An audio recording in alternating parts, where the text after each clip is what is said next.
Welcome students. आज हमने आपके लिए जो सब स्टूडेंट्स को इजी लगता है वो है अनसीन पैसेज। और हर स्टूडेंट सोचता है मैं पैसेज को बहुत इजीली आराम से करके आ जाऊंगा, क्योंकि उसमें वर्ड्स होते हैं और लाइंस मैच की। और ये जो आपके यहाँ पर पैसेज लिखा हुआ है इसके क्वेश्चंस देख लेते हैं, वर्ड्स मैच हुए और लिख कर आ जाते हैं। मैंने अधिकतर जब बोर्ड की कॉपीज या दूसरी कॉपीज भी मैंने चेक की, कई स्टूडेंट्स मात्र इन लाइंस की वजह से, इन वर्ड्स को मैच करने की वजह से ही फेल हो जाते हैं, क्योंकि उनका आंसर कभी कभी, मैं ऐसा नहीं कह रहा हूं कि हर लाइन का जो आंसर है हर क्वेश्चन का वो लाइन मैच से नहीं निकलता है, लेकिन मोस्टली कई सारे ऐसे क्वेश्चंस भी होते हैं जिनके आंसर्स आपके लाइन टू लाइन नहीं मिलते हैं। और उसके लिए हमें थोड़ा पेशेंस रखना होता है, थोड़ा उस क्वेश्चन को ध्यान से समझना होता है, और एक बार जहां पर आपका वो वर्ड मैच कर रहा है उसके आगे और पीछे भी उसको देखना होता है, तब जाकर फुल मार्क्स आते हैं। नहीं तो कई बच्चे इन पैसेजेस पर बहुत ज़्यादा वो गर्व करते हैं कि मैं इससे पास हो जाऊंगा, और यही उन्हें धोखा दे जाते हैं और वो फेल हो जाते हैं। आइए, इसीलिए मैंने मेहनत करके एक पूरा पैसेज आपके यहाँ पर लिखा है, काफ़ी लॉन्ग पैसेज है और इसमें से कुछ क्वेश्चंस मैंने आपके लिए लिखे हैं और ये थोड़े टिपिकल भी हैं। आइए आप इसको ध्यान से समझे ताकि आपसे इस प्रकार की गलती ना हो और आप क्वेश्चन पेपर में ये जो आपके पैसेज वाला पार्ट इसमें फुल मार्क्स लेकर आएँ। आज मैं आपको मीनिंग्स जो हम इसमें सर्च करते हैं उन्हें कैसे सर्च करना है, कहाँ से और कैसे मीनिंग हमें मिलता है, थोड़ी कोशिश वो भी करेंगे। आइए सबसे पहले देख लेते हैं आपके क्वेश्चन है और ये पैसेज है।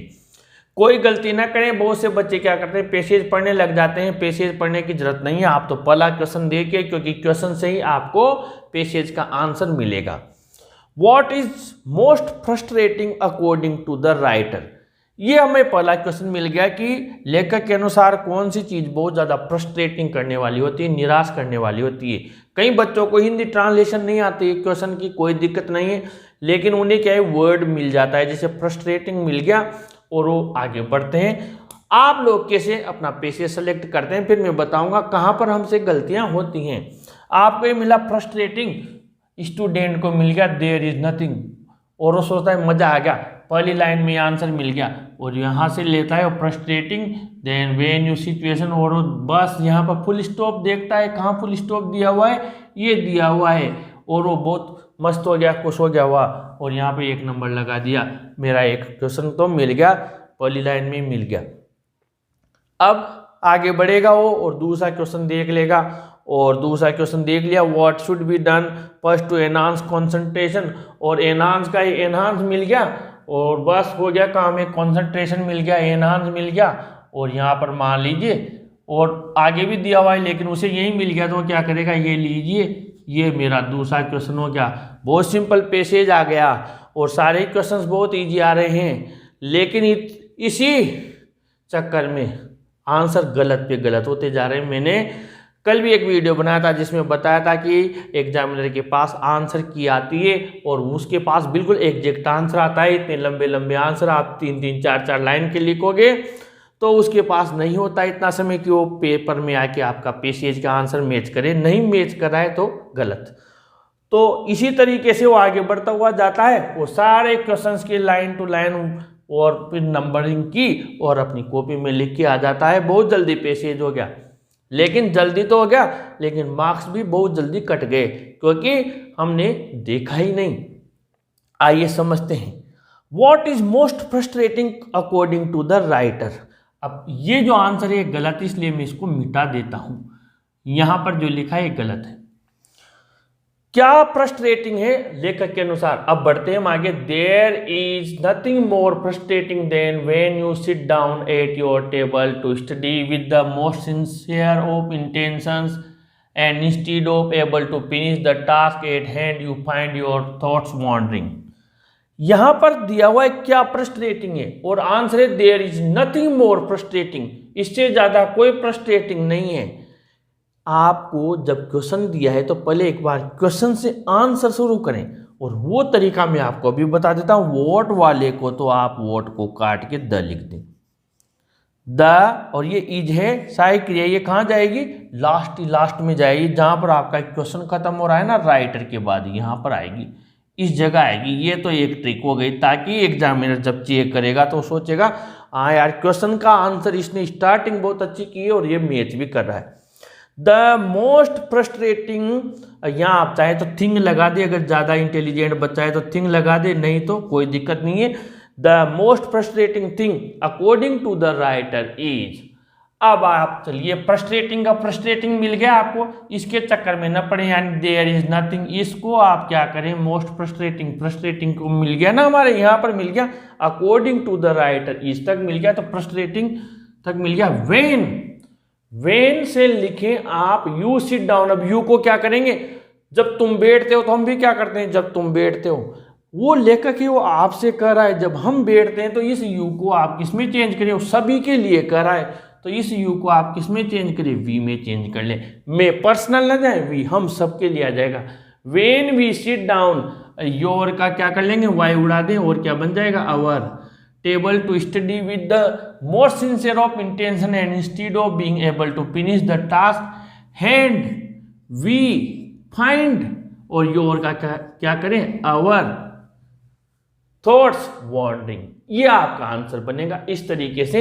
ये जो आपने आंसर लिखा ये गलत है, बल्कि ये बनेगा, और कैसे बनेगा, ये the most frustrating thing according to the writer is when we sit down at our table, इसको चेंज करके और आप यहां तक लिख दें, फिर आपका आंसर बिल्कुल सही रहेगा। क्वेश्चन नंबर 2 देखते हैं।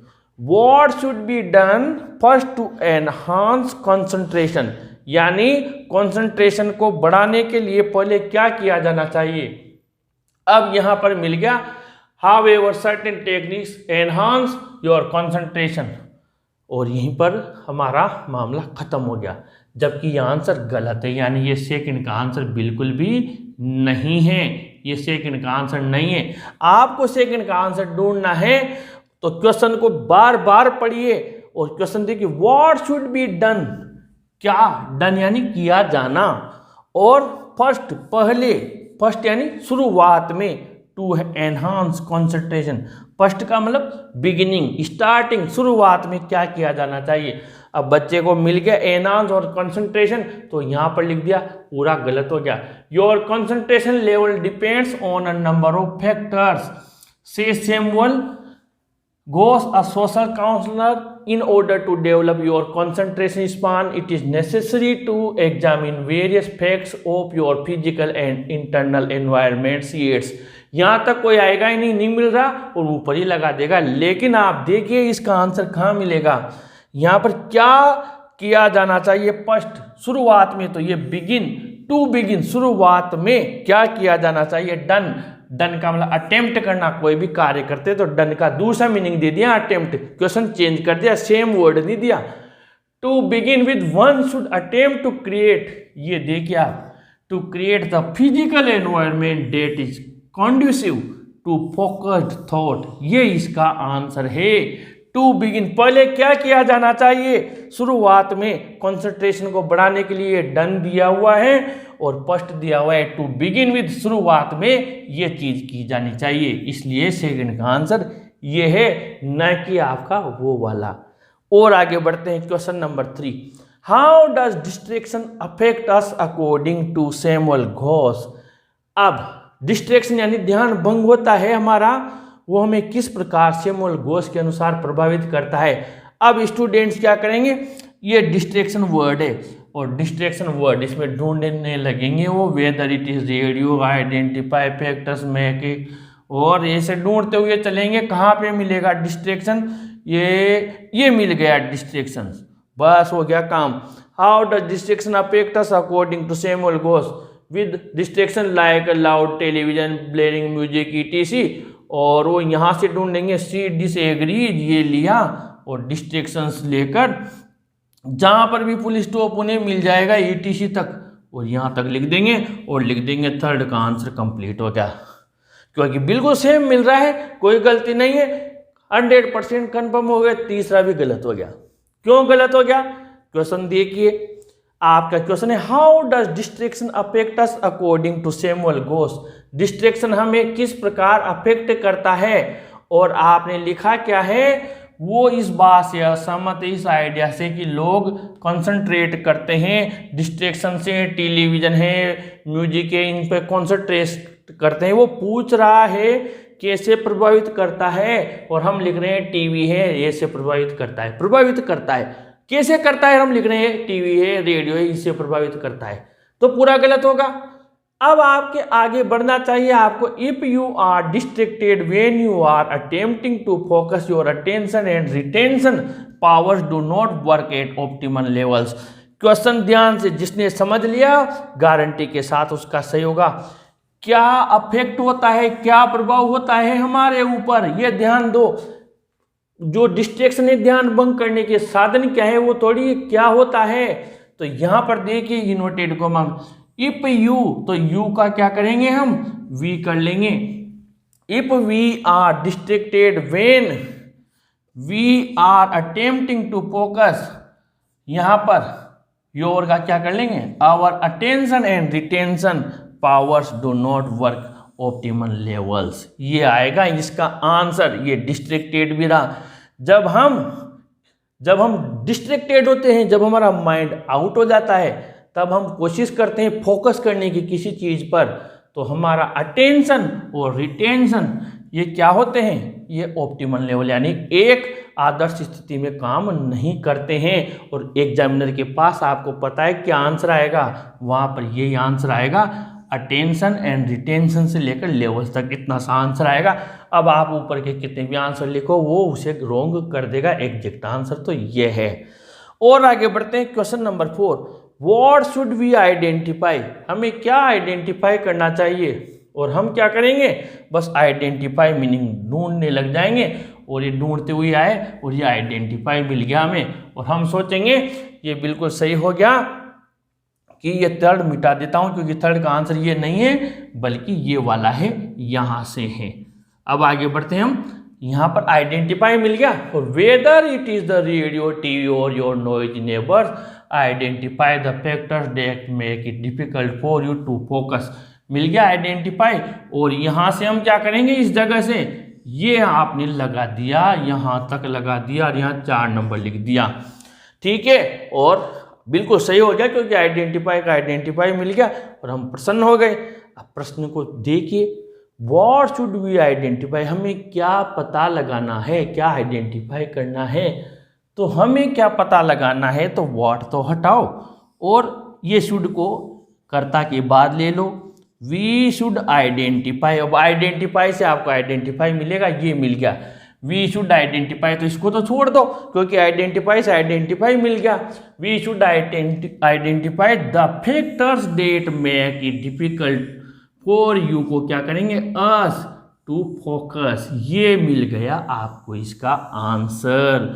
और इस तरीके से ये आपके क्वेश्चन नंबर 4 का आंसर ये है, न कि ये बिल्कुल नहीं है, ये है आपका 4 का आंसर। और आगे बढ़ते हैं क्वेश्चन नंबर 5 में, why is it important to set goals and targets. अब इंपॉर्टेंट मिला, सेट गोल्स एंड टारगेट्स, अब आदमी आगे बढ़ेगा। Important thing she says to establish goals मिल गया, इंपॉर्टेंट मिल गया, और यहाँ पर सेटिंग जनरल टारगेट मिल गया। फिर क्या चाहिए, सारी चीज़ें मिल गई, और यहाँ से आंसर लगाएंगे आराम से, बड़ी प्रसन्नता से, और ये आंसर लगाएंगे फुल स्टॉप तक, यहाँ तक लगा देंगे पेशन तक। और ये हो गया साहब हमारे क्वेश्चन नंबर 4 का आंसर कंप्लीट हो गया। यहाँ पर क्वेश्चन नंबर 5 का आंसर कंप्लीट हो गया, ये यहाँ पर क्वेश्चन नंबर 5 का आंसर लिख देंगे, और ये भी गलत हो गया। अब गलत क्यों हो गया, आप क्वेश्चन देखिए, why is it important to set goals and targets. Question किससे शुरू हो रहा है, वाई से, क्यों। और इंपॉर्टेंट तो हर बच्चा जानता है, हर कमजोर से कमजोर बच्चा भी जानता है। क्यों महत्वपूर्ण है कोई भी गोल, लक्ष्य, टारगेट, इसका मतलब भी लक्ष्य होता है, लक्ष्य को सेट करना क्यों महत्वपूर्ण है। और हमने आंसर क्या लिखा, मैं आपको हिंदी ट्रांसलेशन करके बता रहा हूँ। दूसरा महत्वपूर्ण बिंदु यह है कि हमें गोल यानी हमारे लक्ष्य हैं, उद्देश्य हैं, उन्हें इस्टेब्लिश करना होगा, स्थापित करना होगा। Instead of setting a general target, हमको एक सामान्य टारगेट सेट करने के बजाय वो हमें क्या करना होगा, लक्ष्य को तय करना होगा। एंड देन ट्राइंग, और फिर हमें प्राप्त करने के लिए ऐसा करना होगा। पूछ क्या रहा है, क्यों सेट करना होगा, और आप आंसर लिख रहे हो, हमें लक्ष्य सेट करना होगा। क्यों करना होगा, आंसर नहीं दे रहे हैं बिल्कुल भी। और ज़्यादा से ज़्यादा बच्चे क्या करेंगे, इंपॉर्टेंट से इंपॉर्टेंट मिलाएंगे। यहाँ पर उन्हें मिल गए इंपॉर्टेंट, तो ये रहा, it is very important to decide what you have to finish in a given span of time. ज़्यादा से ज़्यादा यहाँ तक लिख देंगे, इतना बड़ा आंसर लिख देंगे, फिर भी आंसर तो नहीं आया है, और ये भी गलत हो जाएगा। ध्यान से क्वेश्चन को समझे, क्यों महत्वपूर्ण है, और इसका आंसर है the human mind recognises fixed goals, ये देखिए यहाँ पर गोल्स एंड टारगेट्स, ये रहा, and appreciate schedules more than random thoughts. इसलिए जरूरी है, ये तो वही लिख रहे हो आप जो क्वेश्चन पूछ रहा है, बाकी आंसर तो ये वाला है। और बहुत से बच्चों ने अगर यहां से लिख दिया इट इज से लेकर यहां तक, फिर भी वो बच गए, लेकिन ऊपर से यहां तक खत्म कर दिया, पूरे नंबर कट जाएंगे।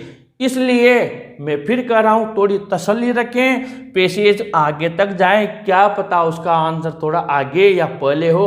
बस लाइन और वर्ड दिखते हैं, जल्दबाजी में बच्चे करते हैं और उसको लिखकर आ जाते हैं। मैंने कई बच्चों को फेल होते देखा है, और न चाहते हुए भी उनके अंक काटने पड़ते हैं, क्योंकि आंसर बिल्कुल मैच नहीं करता है। आगे बढ़ते हैं, सिमिलर वर्ड्स इंक्रीज और आइडियल वाले में। पहले बात है इंक्रीज, सब जानते हैं आजकल ये चीज़ इंक्रीज करनी है, बढ़ानी है तो बढ़ाना, और आइडियल का मतलब होता है आदर्श, माय आइडियल टीचर, मेरे आदर्श अध्यापक, सब जानते हैं। अब इंक्रीज का मतलब बढ़ाना होता है, तो हम ढूंढते हुए चलेंगे इसमें कहाँ पर ऐसी सिचुएशन आई है जहाँ बढ़ाने से रिलेटेड आया। तो आप जब इसको पढ़ते हुए जाएं तो एक एक वर्ड को आप ध्यान से देखें। कभी कभी क्या होता है, एक जैसे 4 वर्ड होते हैं तो पेंसिल से निशान लगा लें। ऐसा भी नहीं है कि आप निशान नहीं लगाएं, निशान लगा लें, जो उसे बिल्कुल फिक्स मैच कर रहा हो उसी को लगाएं। जैसे हम इंक्रीज को यहाँ पर आए तो इसमें है certain techniques that you can use to enhance, यहाँ पर देखिए टू एनहांस योर कंसंट्रेशन, आपकी एकाग्रता को बढ़ाने के लिए, तो ये मीनिंग यहाँ पर मिल गया। और आइडियल का मतलब होता है वास्त, यानी कि आदर्श। अब और आगे बढ़ते हुए जाए, मेहनत तो करनी पड़ेगी। आदर्श कहाँ पे मिलेगा, आदर्श हम जानते हैं आदर्श स्थिति कहते हैं, ये आदर्श स्थिति नहीं है, तो इसी जहाँ पर कोई चीज़ आएगी वहाँ पर ही आइडियल का, आदर्श का संबंधित मीनिंग मिलेगा। अब इसमें हम बढ़ते हुए चाह रहे हैं कहाँ पर आदर्श हमें आइडियल ऐसी स्थिति मिलेगी जहाँ पर हम आदर्श ढूंढ पाएँ, और यहाँ पर ऐसी कोई वर्ड मिल जाए हमें जहाँ पर आइडियल का हो। और आपको एक एक चीज़ देखनी पड़ेगी, आदर्श स्थिति, आदर्श लेवल, आदर्श स्थिति, ऐसी कोई आइडियल का है with notion that people concentrate, यानी मेहनत तो करनी पड़ेगी, कहाँ पे जाके हमें ऐसी कोई चीज़ मिलेगी जहाँ पर आदर्श का ऐसा कोई मीनिंग मिलेगा। You are attempting to focus your attention, retention power do not work at optimal level, ये रहा।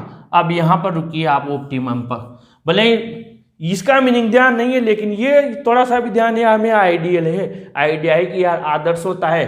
तो अटेंशन और retention power do not work at optimal level. अब ये ऑप्टिमल समझ में कम आया, लेकिन ये आइडियल से पता लगा। आदर्श स्थिति तो लेवल, लेवल का मतलब स्थिति के आसपास का मीनिंग होता है, तो ऑप्टिमल लेवल यानी कि हम हमारा ध्यान एक आदर्श स्थिति तक केंद्रित नहीं कर पाते, तो इसका मीनिंग ये मिल गया। फिर भी ऐसे 2-4 मीनिंग हो तो आप पेंसिल से निशान लगा लें और फिर एक बार देखें कि कौन सा मीनिंग इसके आसपास आ रहा है, लाइन से उसका सेंस निकालने की कोशिश करें, तब आप कामयाब होंगे। और क्वेश्चंस के आंसर्स मैंने बताए, उस टेक्निक से अपनाएं, ज़्यादा से ज़्यादा पैसेज की प्रैक्टिस करें। और अगर आपको और ऐसी प्रैक्टिस चाहिए तो आप कमेंट बॉक्स में वो लिखें, मैं इसके और वीडियोज आप लोगों के लिए बना दूंगा, ताकि एग्जाम तक आप अप टू डेट होकर पैसेज के फुल मार्क्स लेकर आएँ। अपने फ्रेंड्स को जरूर ये वीडियो शेयर करें, जरूर लाइक करें, और अपने चैनल को भी जरूर सब्सक्राइब करें स्टूडेंट्स। Thank you.